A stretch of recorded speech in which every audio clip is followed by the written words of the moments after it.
I'm Fred Crowell, boat builder from South Shields, one of the last remaining traditional boat builders on the northeast coast. A lot of people say I'm the Fred Dibner of boats. I don't know if it's because I look so old or whether I watch it or just because I'm a last tradesman. My main part of my jobs nowadays are restoration of old vessels. This current project I would like to welcome you to is a boat called the Sovereign. This boat used to fish for the salmon on the northeast coast and prawns up until 4 years ago. It was, when it was working, the oldest registered fishing boat in the UK. It's since been deregistered and now it's being done up by the Heritage Trust to preserve the history of the fishing in the area. We're getting close to our final stages and it will be going back in the water within a few weeks.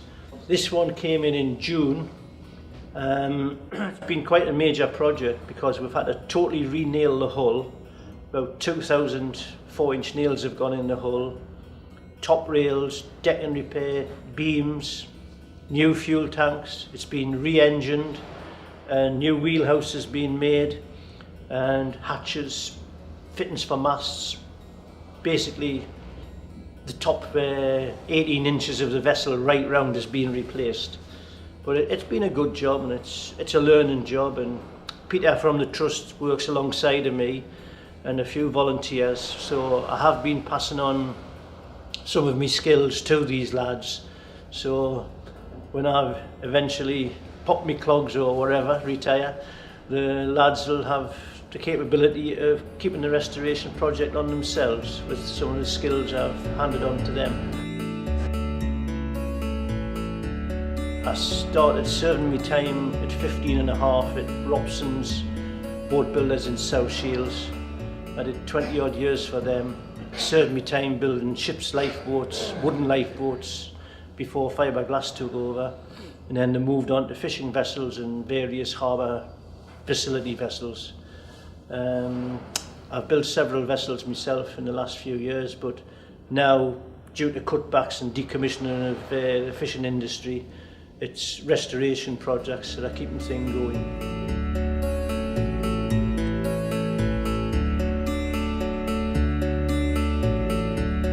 I would like to think it's going to be out within 3 weeks at the most. Yeah. We're in the final stages of filling in the hull prior to the final coats of paint, and then we'll get the final coats of paint on the hull, then we'll lower her down, let her stand on blocks in the water for a couple of tides just to see, let it swell up, because if the boat's been out the water quite a while, it does shrink the timbers, and they take quite a bit of water when they first go in, but after 48 hours it'll be bone dry, or I hope it'll be bone dry.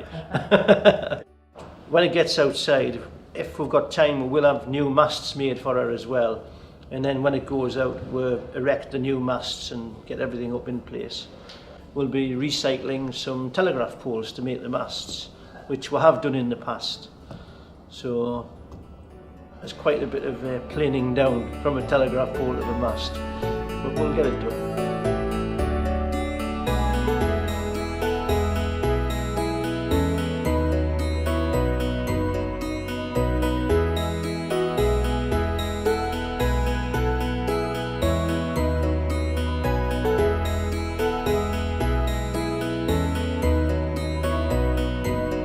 But I'm very fortunate because I enjoy my job and I can see a good product going out at the end of the contract.